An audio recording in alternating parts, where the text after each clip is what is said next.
인재상입니다. 여기 현혹 많이 될 거예요. 왜 현혹되냐고요? 여기 있는 걸 제시하고 저는 이런 인재입니다. 그러면 평가할 때 나를 좋게 봐줄 거냐? 아니요, 꼭 그렇지는 않습니다. 여러분을 연결해서 해석할 수 있으면은 그게 말이 되는데 그냥 제시한다고 해서 여러분이 이 회사에 적합한 인재라고 평가할 수는 없어요. 인재상이 평가의 기준은 맞기는 해요. 근데 억지로 껴 넣는다고 그 평가가 이루어지지는 않습니다. 어떻게 보면 괜찮다 싶을 때 인재상과 연결시켜 주지 않을까라는 생각도 드네요. 합격 팁입니다.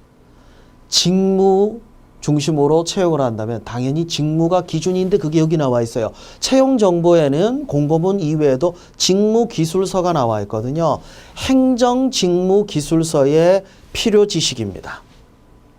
여러분이 공부를 한 게 있으면 체크하시면 돼요. 근데 체크할 게 많지는 않을 거예요. 왜냐면 행정학과다 일부 체크할 거 있겠죠. 부동산학과다 일부 체크할 거 있겠죠. 경영학과다 일부 체크할 게 없네. 필요 기술입니다. 경영 기획에 대해서 강의로 들은 것도 있겠지만 대부분 입사해야 배우는 것들이죠. 인사 관련해서 입사해야 배우는 것들입니다. 그래서 주로 수행 태도에서 제시하려고 하는데 이 착각하시면 안 돼요. 여러분이 이런 태도를 가지고 있다는 걸 입증하려면 이걸 배웠거나 또는 교육을 받았거나 뭔가 있어야 돼요. 그냥 경험을 통해서 체득했다. 설득력이 생각보다 많이 떨어지거든요. 조금 허탈해지는 부분도 있을 겁니다.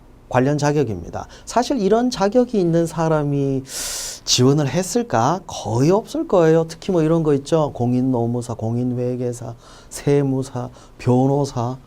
걱정하지 마세요. 여러분 없다고 해서 여러분이 경쟁해서 문제가 되거나 그러지는 않습니다.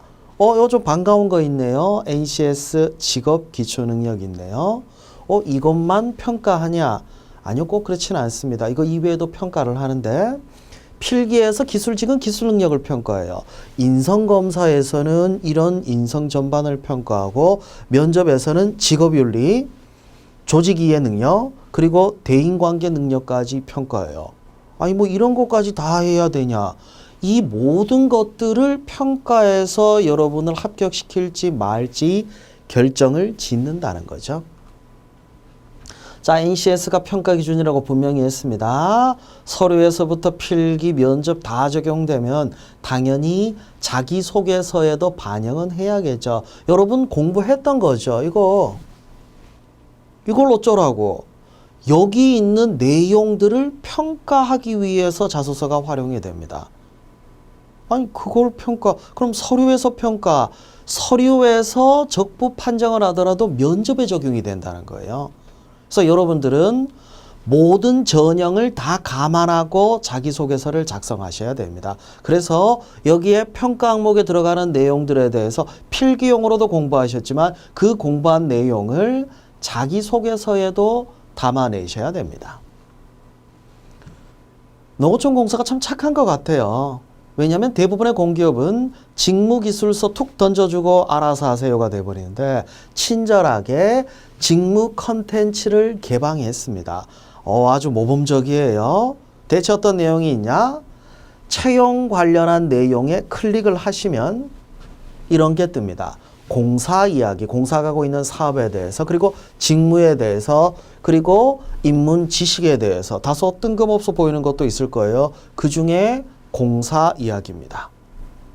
농어촌 공사가 하고 있는 사업 홈페이지에 사실 그렇게 상세히 나와 있지는 않습니다. 그리고 텍스트로 되어 있는 게 그렇게 와닿지가 않아요. 근데 다행인 건 영상으로 되어 있습니다. 이런 일을 하고 있구나. 여러분 영상 세대잖아요. 영상으로 이해했을 때 텍스트를 활용을 할 수는 있는데 텍스트로 이해하는 게 생각보다 쉽진 않아요. 알기 쉬운 농어촌공사 변화와 혁신 이야기를 통해서 농어촌공사가 어떤 변화를, 어떤 혁신을 추구하는지를 이해해야겠죠. 직무 파이칙입니다. 직무 기술서에 나와 있는 내용과 좀 달라요. 왜냐하면 직무 기술서는 표준화되어 있다 보니까 이게 세부적인 직무와 약간 거리감이 있는데 이건 진짜 현장에서 일하는 그 직무예요. 경영 회생지원사업 사후관리라든지 매입 비축 사업이 뭔지 구체적으로 나와 있죠. 그러니까 둘 다 필요해요. 직무기술서에서 정리한 직무도 이해해야 되지만 여기 실제로 현장에서 일하고 있는 사람들이 얘기해주는 직무도 같이 이해하고 있어야 됩니다.